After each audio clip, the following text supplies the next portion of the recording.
Aniq diagnoz, aniq tashxis bo'lmagani sababli ishim orqaga tortdi.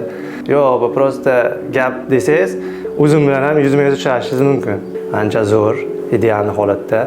Mana shu burun to'sig'i qiyshiqligi va burunda kista borligi sababli uzoq vaqt, почти 2 yilga yaqin muddat sababini bilolmasdan ancha qiynaldim. 1-2 marta Toshkentga doktorlarga uchrashib, murojaat qildim. Aniq diagnoz, aniq tashxis bo'lmagani sababli ishim orqaga tortdi.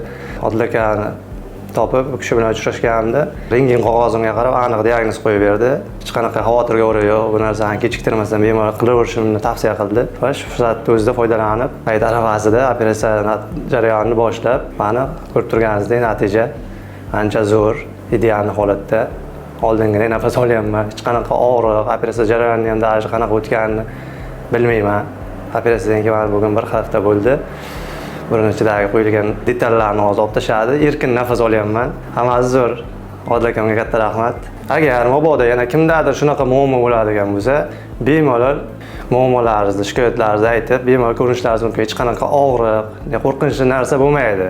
Yo'q, bu prosta gap desangiz, o'zim bilan ham yuzma-yuz uchrashishingiz mumkin. Bemalol o'zim boshimdan o'tgan jarayonni ikkilanmasdan gapirib bera olaman. Ko'rib turibsizlar, yana bitta bemorimizdan juda ham mamnun. Agar sizlarda ham quloq tomon burunda muammo bo'lsa, bizga murojaat qilingizlar. Xudo xolisa sizlarga ham yordam beramiz. Sog' bo'linglar, salomat bo'linglar.